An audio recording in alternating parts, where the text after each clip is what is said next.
بسم اللہ الرحمن الرحیم۔ السلام علیکم ورحمۃ اللہ وبرکاتہ۔ Learn Quran word by word اور عابد راجہ چینل کی طرف سے آج سلسلہ حدیث کی 3 حدیث جو میں آپ کو بیان کرنے جا رہا ہوں انتہائی اہم حدیث ہیں، آپ لوگ ان پر عمل کریں اور دوستوں کے ساتھ ضرور شیئر کریں۔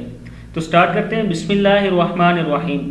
حضرت شداد بن اوس رضی اللہ تعالیٰ عنہ بیان فرماتے ہیں کہ نبی اکرم صلی اللہ علیہ وسلم سے روایت ہے کہ آپ نے فرمایا، سمجھدار آدمی وہ ہے جو اپنے آپ کا محاسبہ کرے اور مرنے کے بعد کی زندگی کے لیے نیک اعمال کرے، اور بے وقوف وہ ہے جو اپنے نفس کو آرزوؤں کے تابع کر دے اور اللہ سے بڑی بڑی آرزوؤں کی امید رکھے۔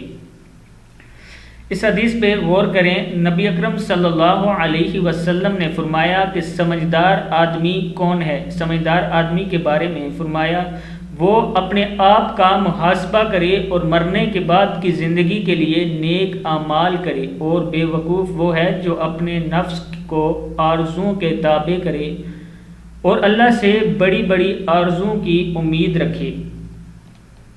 دوسری حدیث میں رسول اللہ صلی اللہ علیہ وسلم نے فرمایا کہ مسجد کے دروازوں میں سے ہر ایک دروازے پر ایک فرشتہ ہوتا ہے جو سب سے پہلے آنے والوں کے نام لکھتا ہے، تو سب سے پہلے آنے والا اونٹ قربان کرنے والے کی طرح، پھر درجہ بدرجہ یہاں تک کہ انڈا قربان کرنے والے کی طرح، پھر امام پڑھنا بیٹھتا ہے تو وہ فرشتہ اپنے صفوں کو لپیٹ لیتا ہے اور ذکر سننے کے لیے حاضر ہو جاتا ہے۔ مسجد میں جانے کی اس میں اہمیت بھی بیان کی گئی ہے، جو پہلے جائے جب بعد میں ان کے کیا فضائل اور کیا اہمیت ہے۔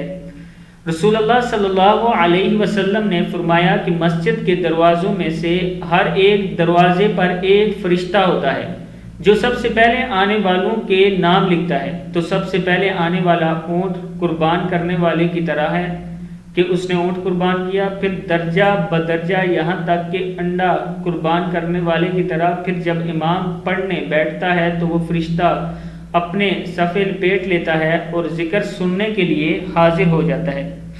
صحیح مسلم کی حدیث ہے۔ نبی اکرم صلی اللہ علیہ وسلم نے فرمایا کہ جمعے میں ایک گھڑی ایسی ہوتی ہے کہ مسلمان اس گھڑی میں اللہ تعالیٰ سے جو بلائی بھی مانگے گا اللہ تعالیٰ اسے عطا فرما دے گا۔ وہ گھڑی بہت تھوڑی دیر کے لیے ہوتی ہے۔ نبی اکرم صلی اللہ علیہ وسلم نے فرمایا کہ جمعے میں ایک گھڑی ایسی ہوتی ہے کہ مسلمان اس گھڑی میں اللہ تعالیٰ سے جو بلائی بھی مانگے گا اللہ تعالیٰ اسے عطا فرما دیں گے، اور وہ گھڑی بہت تھوڑی دیر کے لیے ہوتی ہے۔ امید کرتا ہوں جو حدیث میں آپ لوگوں کے ساتھ شیئر کر رہا ہوں آپ لوگ اس کو آگے ضرور شیئر کرتے ہوں گے تاکہ دوسروں تک پہنچے۔ السلام علیکم ورحمۃ اللہ وبرکاتہ۔